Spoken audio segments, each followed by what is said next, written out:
Ladies and gentlemen, what's going on? It is your boy Noah Jones, and welcome to Today in Hip Hop, episode number 27. 27 episodes in of some of the hottest hip hop commentary. It is I, and to the Izzo, no breaks, Noah. Let's get right to it. Today's show is about missed opportunities. Missed opportunities. Now, not only does this thing, this is the type of topic that affects not just your regular life, but it can have serious implications when it comes to your music career, ladies and gentlemen. Today we are going to talk about Meek Mill, and we're going to also talk about Casanova 2 times. For those of you that are not in the know, rapper by the name of Casanova, who is very familiar with the law. He went to jail. He's done some time. He's facing some serious numbers once again.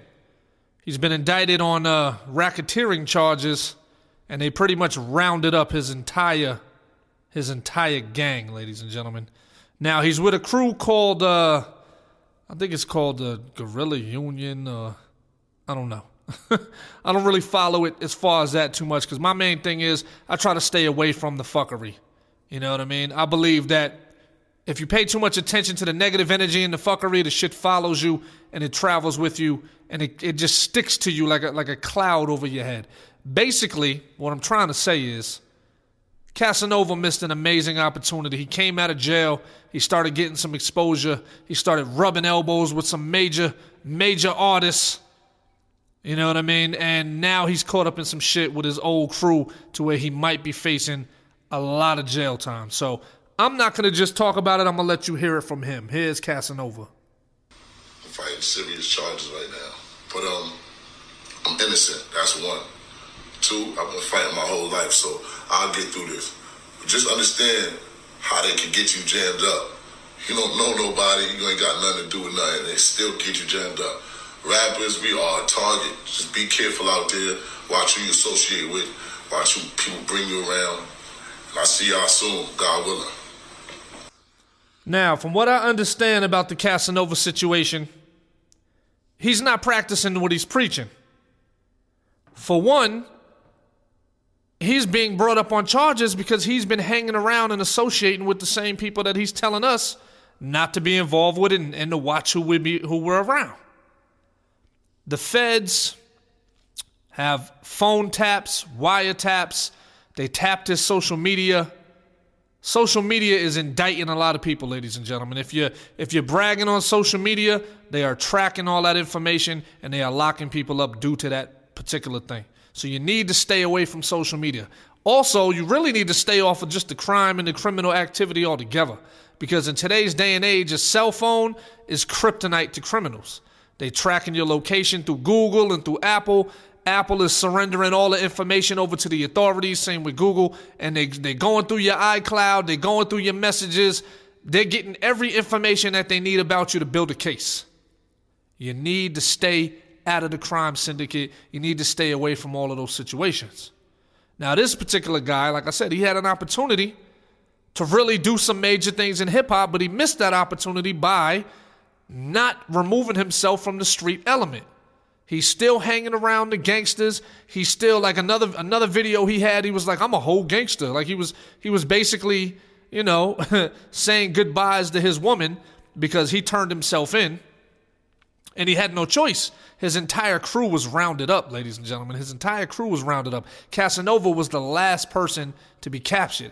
So you know what happened. Since he's the last person and he turned himself in, I guarantee you some of the people that are already inside are already snitching.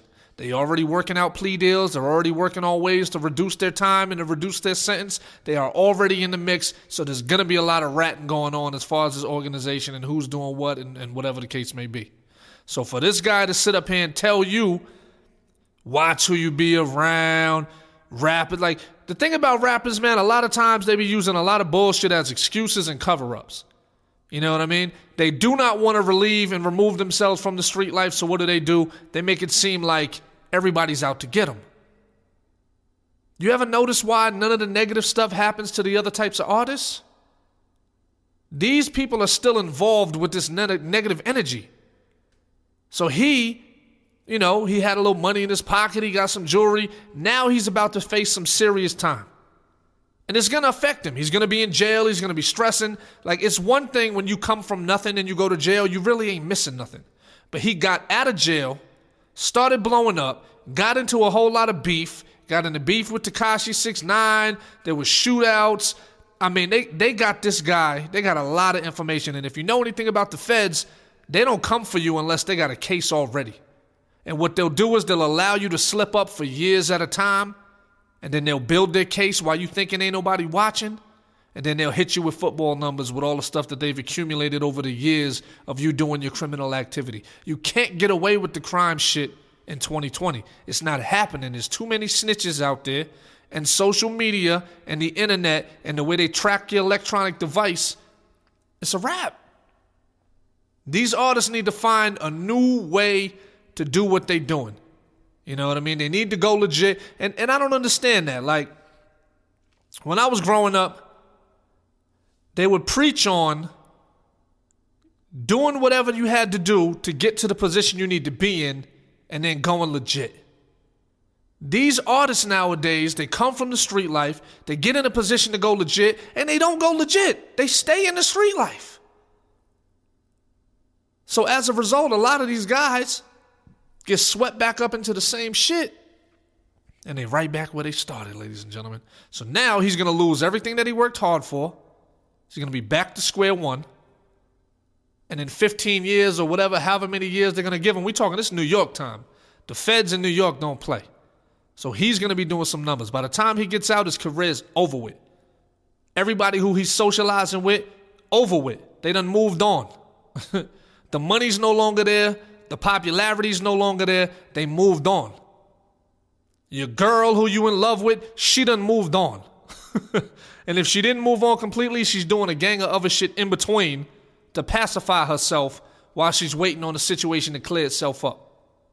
You know what I mean? So, you need to find a way to go legit, ladies and gentlemen. Be legit. There's nothing wrong with that. And as an individual and as a rapper myself, it's like, look, there's nothing wrong with doing the right thing.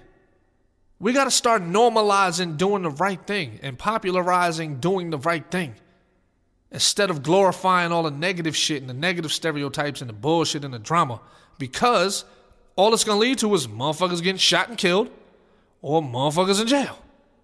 So this nigga Casanova missed an amazing opportunity to provide for his family, his friends, and to make a huge impact in the music industry because he couldn't leave the street life alone. He couldn't go legit.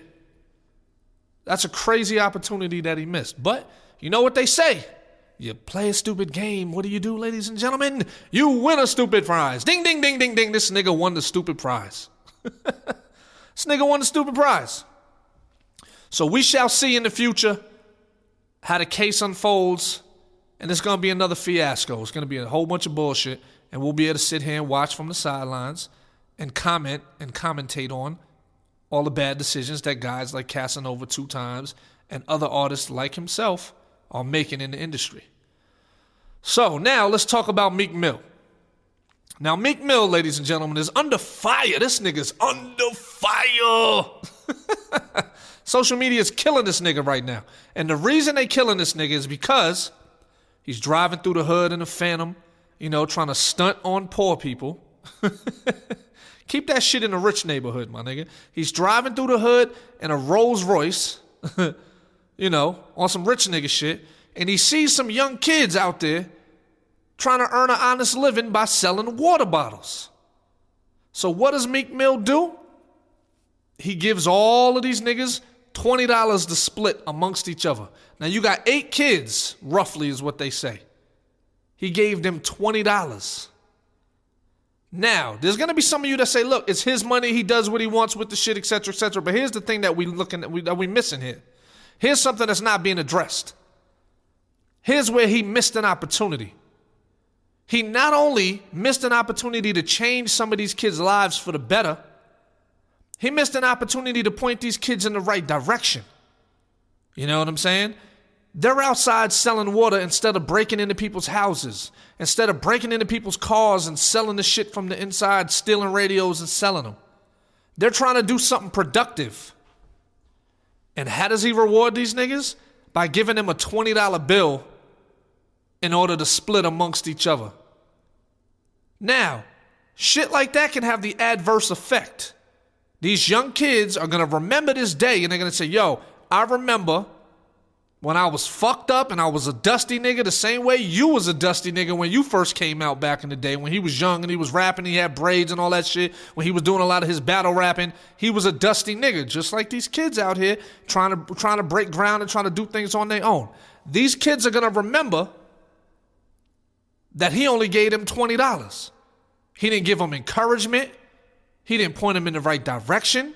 He didn't say, look, you know, if you grind hard, you could be as successful as I am. He didn't give these guys no motivation. What does he do? He gives them $20 motherfucking dollars. But you driving around in a fucking Rolls Royce. You're spending more on gas money than you could have spent giving these kids a couple of dollars that are out here doing the right fucking thing. You could have gave these kids $5,000 cash. $5,000 cash. You could have also wrote the shit off on your taxes. Charitable donation. And these kids would have been inspired like, yo, I'm forever a fan of Meek because when I was fucked up and I was a kid, he pulled up in a Rolls Royce showing us, you know, what we could potentially be when we get older, when we grind. And he blessed us and gave us a couple of dollars. And me and my family was able to eat good for that week. We actually paid a couple of bills or whatever the case may be. With all that rich nigga talk that you're doing, Meek, all that rich nigga shit, you should have gave all them niggas $2,000 or $3,000 a piece.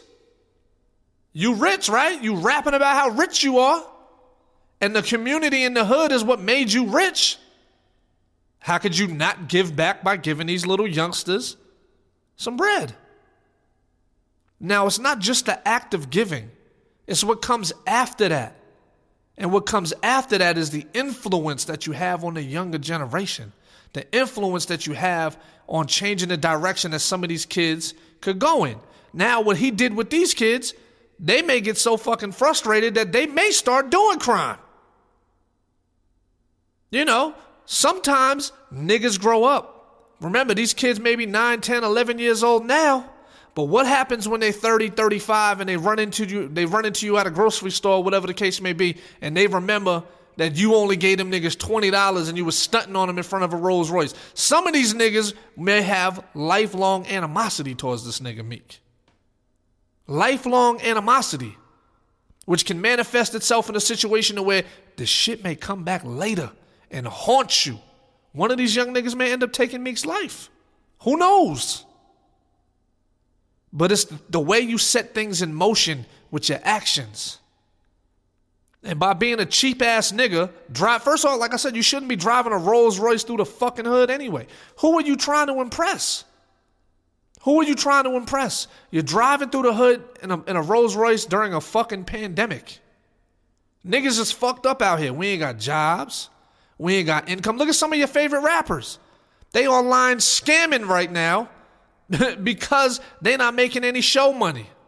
There's no show money. They're not selling any merch. The streams is down. Everything is down.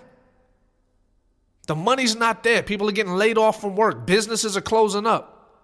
And you got this nigga driving through the hood in a Rolls Royce during a pandemic and got the nerve to not even support the community that made him famous. Now, some of y'all may agree, and like I said, some of y'all may disagree. But these are some missed opportunities where he could have added some value to his name and secured a better situation and future and legacy for some of these kids, for the youth. You know, they say rap is a selfish nigga's game. He actually proved it. He proved it by not only giving them niggas $20, he fucking filmed it and put it on Instagram like he wasn't going to get dragged for the shit. That doesn't make sense to me. That's not showing you in a positive light. It's showing you as a cheap ass nigga. You know what I'm saying? You got all these little kids that could be potential fans. You know, they say that the kids are the ones that make the rappers stars. You know, TikTok and all these other shit are blowing artists up, making them rich, making them famous. And then you got a nigga like Meek, who gonna be as cheap as he wanna be and give these little kids $20 to split amongst 8 motherfuckers. That's some bullshit. So going forward, ladies and gentlemen, I want you to capitalize on every opportunity. I want you to think about shit before you do it. I want you to analyze the opportunity as it comes up and see if there's something that's going to benefit from it long term, not something that's just going to happen instantaneously. Look at the long-term effects of some of the shit that's going on. The long-term effects, like these kids, or the long-term effects of Casanova 2 times, getting out of jail, getting on, and not being able to leave his old crew and put some distance in between them so that way he doesn't get indicted, which is exactly what happened to him this time. So, it is your boy Noah Jones. This is episode number 27. I love y'all. Stay tuned for more. Peace.